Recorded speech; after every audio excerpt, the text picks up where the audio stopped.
Don't worry, you can't crush a soul here. That's what life on Earth is for. Hi everyone, my name is Mark Maslar. Today we're going to be going over 4 key features of a film or story that allow an audience to connect better with that story and to come out loving it. So with that, there are going to be some spoilers, but not for everything, especially the end. I want to make sure that you watch it. The movie we're going to be talking about today is Soul, released by Pixar on Disney+. Okay, let's go.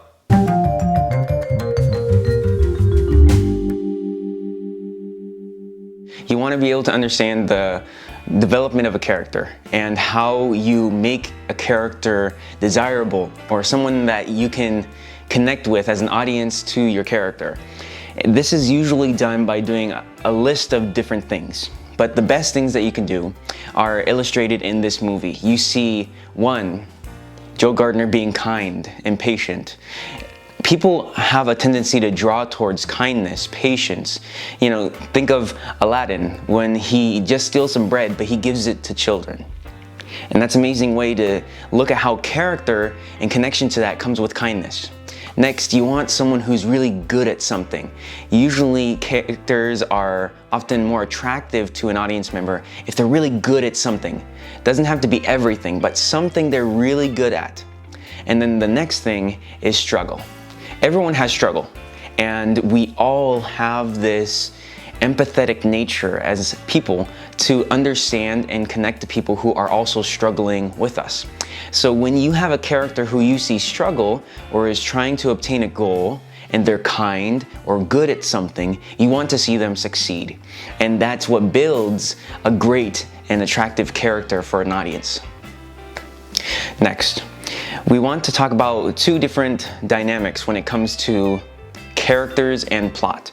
In some cases, it's good to have events or periods where your character goes through things that aren't exactly their fault. It creates a connection where, like we stated before, it helps us connect because they're going through struggles.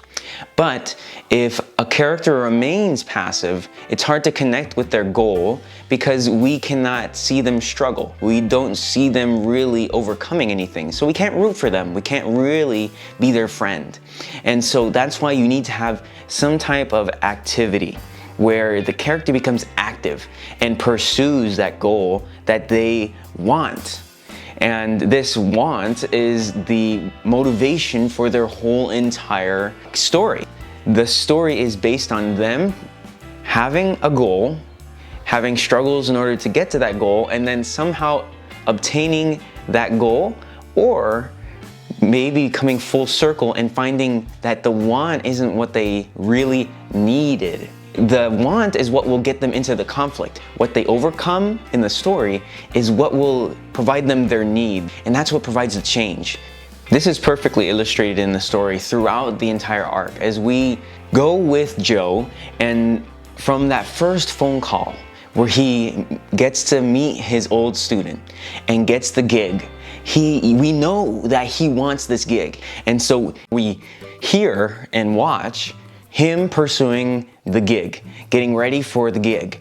And then when confronted with death, what happens? He panics because the gig is what he wants, and he will do anything to pursue it. So things that happen in the story don't always have to happen because they did it, but the fact that they are seeking their goal has to somehow provide the next step. And for this is Joe Gardner getting into the grade before, as he tries to make his way back to Earth, realizing he can't, and he has to find another way to get there in order to get back and get to the gig. That's him being active, not passive. Things aren't happening to him per se. He's getting himself into the situation, trying to get himself out. And that's what really makes a great story, because it's dynamic. It goes up and down, and we follow the ups and downs with them. And experiencing that more connects us with the character. But the point of it all is that he's changing. Change is what allows us to be proud of the character and continue to follow, because we see the dynamic nature of the story.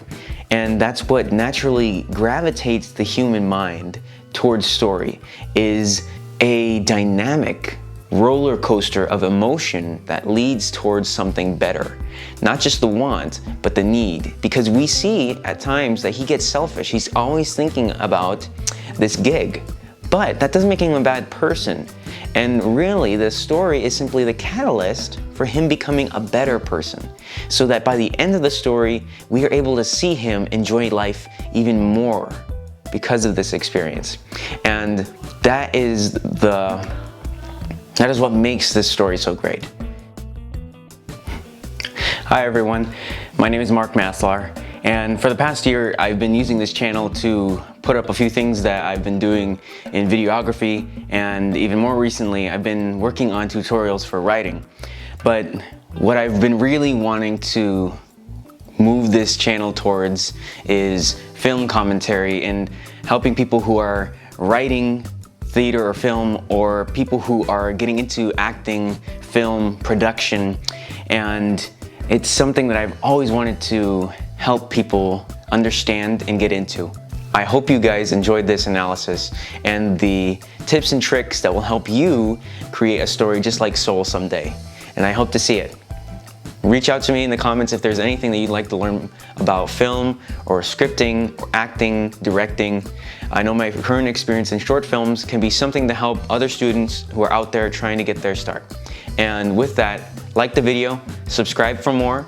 We're going to start working more on these kinds of videos in the future. This was just a little something I wanted to put together because it was an amazing story. I really love Soul. So I hope that you get to watch it too on Disney+. And with that, I'll talk to you guys later. See you in the next video.